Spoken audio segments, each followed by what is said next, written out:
J'ai parlé avec le pasteur Marcelo et on s'est dit nous-mêmes, si la mort de Blanche ne nous change pas, je ne sais pas qu'est-ce qui va nous changer encore. Parce que Dieu nous a vraiment interpellés sur le fait que la vie est courte et que la vie nous sommes tous vulnérables. Aujourd'hui, c'est lui. Demain, ça peut être moi. Ça peut être un enfant. Ça peut être un parent. Donc, nous devons faire bon usage du peu de temps que Dieu nous donne sur la terre afin d'être en bénédiction et des modèles pour le corps du Christ. Et nous nous sommes promis de faire les choses différemment cette fois-ci afin de continuer à être en bénédiction pour vous tous. Mais par-dessus tout, par-dessus vraiment tout, par-dessus tout, j'aimerais vraiment que pendant 2 minutes, nous puissions prier pour l'homme de Dieu. Même à ton pire ennemi, tu ne souhaiteras pas que pareille chose arrive. Namoni bazola kisangai loin de Dieu. Bible lobi alakela mamabe. Oya lobi nzamba la kiseta nzamba la kisite. Bible lobi on se manque pas de Dieu. O mutaloni yangwa kobuka. Tout votre péché sera pardonné, mais celui qui blasphème contre le Saint-Esprit, c'est un péché éternel. Oya lobi nzamba la kisinga, nzamba moni singa. Ce qui est un mensonge, c'est dans la malédiction. Mais tant qu'on a lali pour la kende cinquantenaire, les non a que cinquantenaire te, ni 20 mais la que pété. Na lela ki mama 22h 4h. Na ye comment na révérend Vernon, il a représenté l'église de la Borne. Na moni pasteur Vernon a fongoli Bible. A beninga zob sanga ça c'est combien c'est pas passé la Bible. Troisième fille, il y a pasteur Marcelo. Yayate, oya mwasi ya muke ya mwasi. Na ye komona simbi mikro me mikro na lokola nord. Balobi akosala makambo mama na ya salate. Akokota bisika mama na ya kotate. Aza même ici na ministère au papa na ya za na ngote. Mama Blanche akete, mama Blanche aza na nzela mwane ya misato. Pasteur Marcelo kolele soute. Mama Lombongo nzamba pambola yo. Mama Blanche aza na gloire nzambe. Bandimi église de la compassion.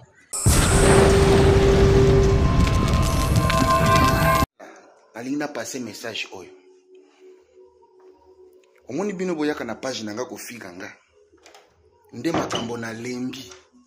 Bolimbisanga nde makambo na lembi. Natia mateya bobimi bobandi kofinga. Bana nanga propre bazolanda biloko wana.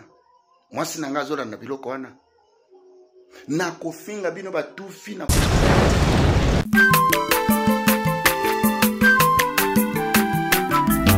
aza mwana moto te po akosangai abongwani pete po awangata nzambe ya le Nazarien, le Nazarien, le Nazarien, le Nazarien. Ebana kitoko koma mokondima atako bapakolaki mafuta na mosakolima lelo ya yo bolingo ebateli le Nazareth lipamboli oyo emonanaka te mpeni mama kantelobi koleke mapapu masopi mafuta tokokisitana elongo na nzambe oyo babenga na makomi.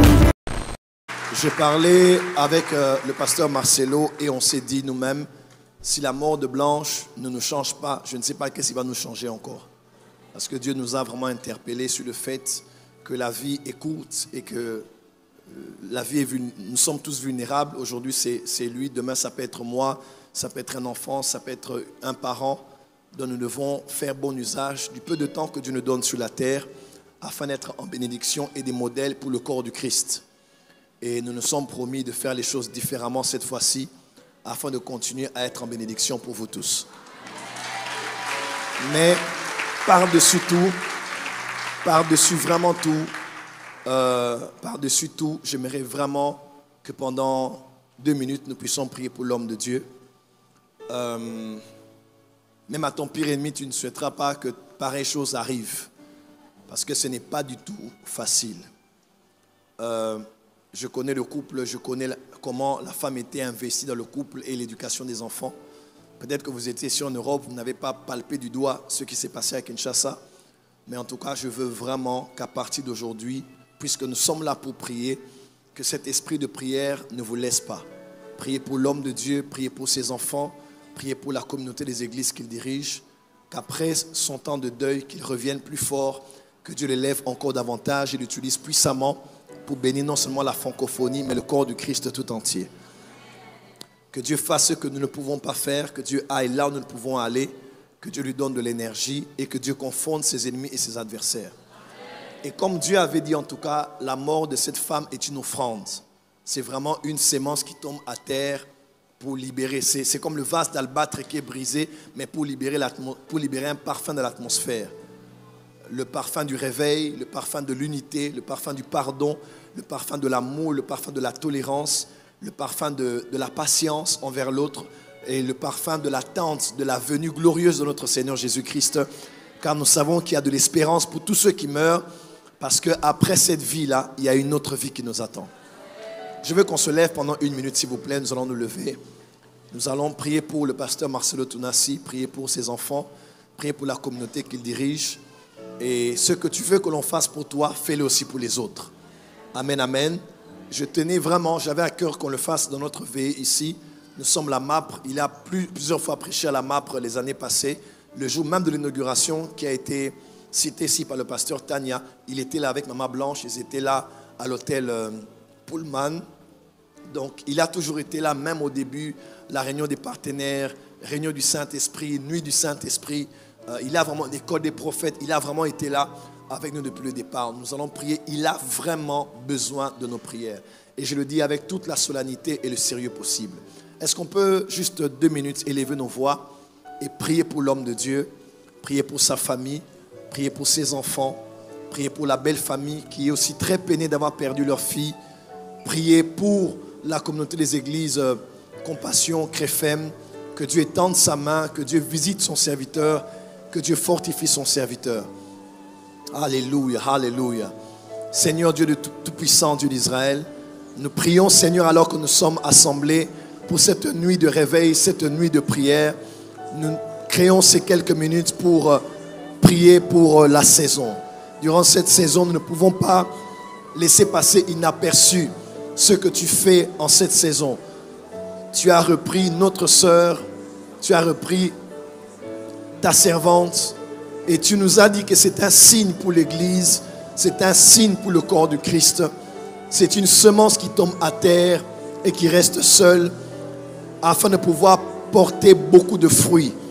Fruits de l'amour, fruits du pardon, de l'unité, de la patience, de la complémentarité. Merci Seigneur. Nous prions pour le pasteur Marcelo Tounassi. Je prie pour lui, je prie pour tous ses enfants. Je prie pour sa famille, sa belle famille, son ex-belle famille, Seigneur. Tu l'as, par les liens de la mort, tu l'as séparé de cette femme qui a passé plus de 15 ans de vie ensemble avec lui. Je prie, Père, que tu fortifies tous ses fils et filles spirituels, ces églises dans le monde entier, que tu le oignes davantage, que tu l'utilises puissamment encore.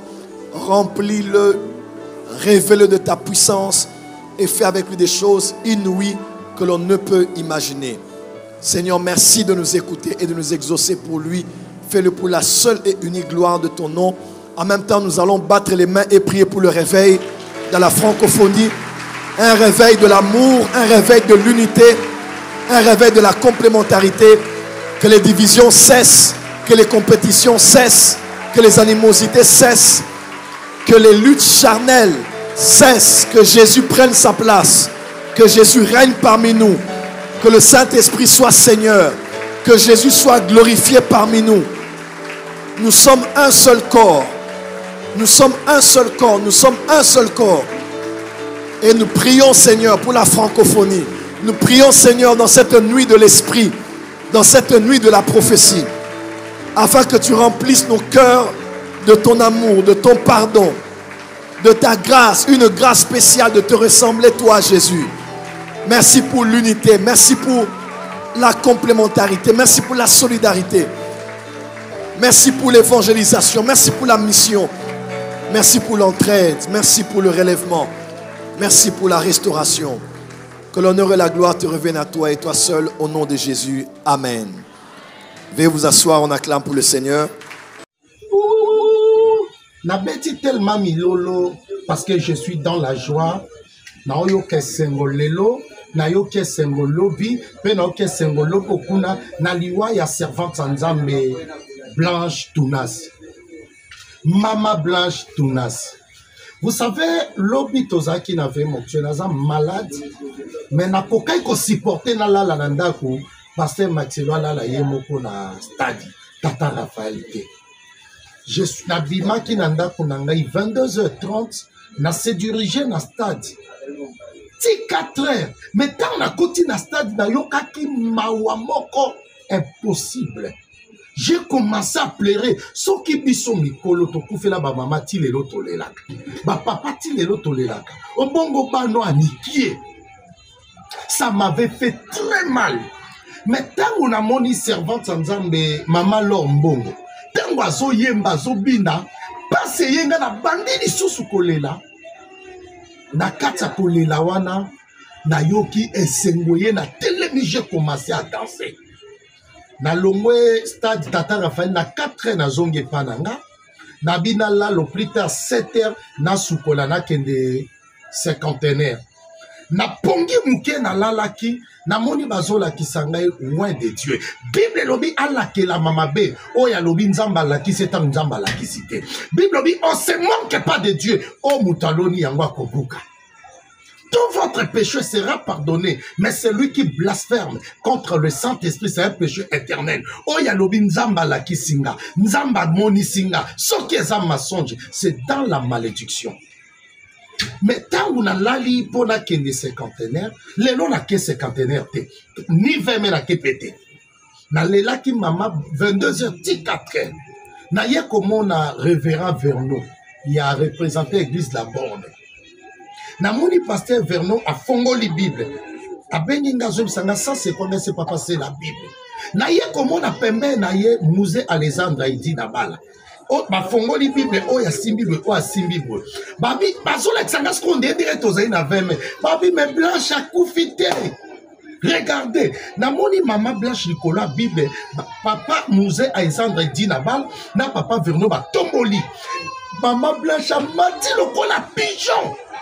Lola ma pate fungwami ma Blanche a mati. Mais la moni moussou sorti qu'il y a na Bible. Mais la tourni c'est quoi? Bah pour la kisanga troisième fille, il y a pasteur Maxelo.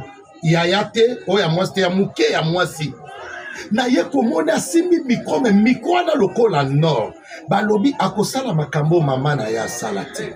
Akokota bisika mama na ya kotate. Asa même ici na ministère au papa na ya za na ngote. Mama Blanche akete, mama Blanche aza nanzela mwane ya misato.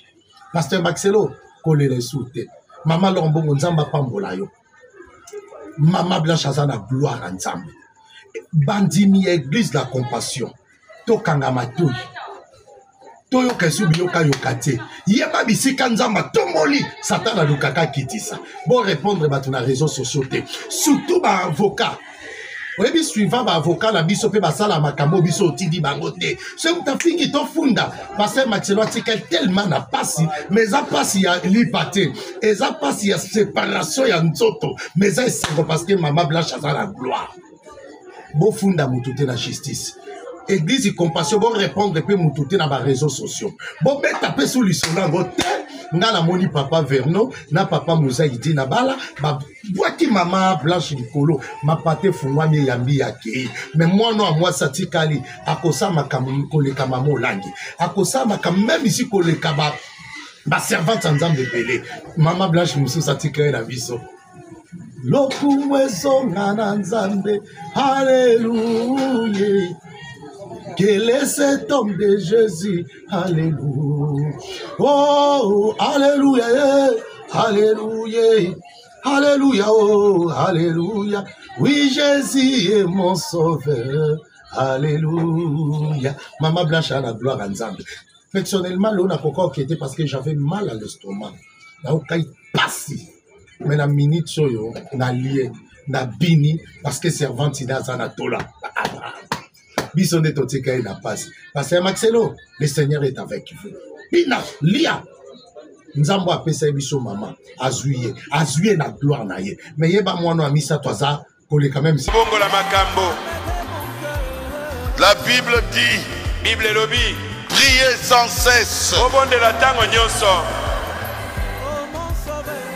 Un sorcier Doki ne peut pas gagner une personne qui prie beaucoup. akoki koloma moto obondelaka mingi te.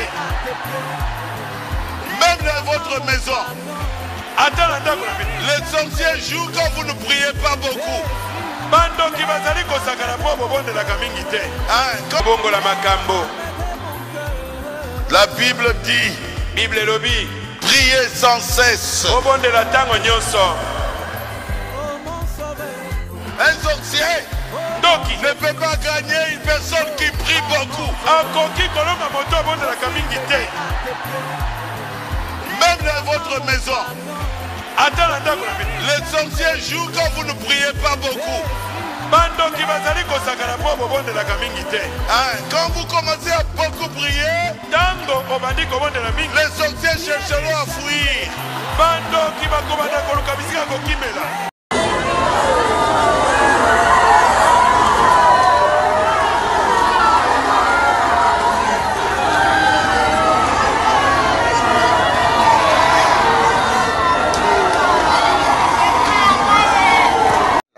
Alina passé message oyo. Omoni bino boyaka na page nanga kofika nga. Nde makambo na lembi. Bolimbisanga nde makambo na lembi. Natia mateya bobimi bobandi kofinga. Bana nanga propre bazolanda biloko wana. Mwasi nanga azolanda biloko wana. Na kofinga bino batufi na kofinga ba masoka ba mama na bino tibo kobima na page nanga. Mbwa mwitu nyoso yebi koza na page oyo ya Bishop Baraka Mugisha. Ba pirate yango te. Ezaka nga moko na simbi masolo naza na ngoma nazo prier. Nazo lakila mabe, nazo kanga bino, ba mususu na kobima na esprit na ye na bandako na bino na kangi bino ata na bakingo. Minuit yo mutozo finga nga zelanga na okita na ndako na yo. Nga na pumbwaka. Na pumbwaka na kopumbwe na ye na chambre na yo. Bo la papa joyo. La papa ya Bishop Baraka Mugisha toka kwa jina la Yesu mbwa mwitu toka batufi na bino bolongwa na komba Jésus. Page oyeze akosakola sango malamu. Na lembi bino. Soki eza na muta lembi bino, c'est moi. Na lingi bana nanga bakota page oyo. Na yebisaki bana nanga ba bloquer nga. Na yebisi ba famille nanga ba bloquer page oyo, ba bloquer ba page nanga nyoso. Na sila na ba kinwa mitema mabe. Na kotinda mutute, na kosila na bino. Botika ba réseaux sociaux nanga. Okoti ofingi na zongiseli yo na yebise pe AD azongiselo moto na pumbwe na ye na ndaku na yo na kangi yo na kingo. Si toka kwa jina la Yesu mbwa mwitu.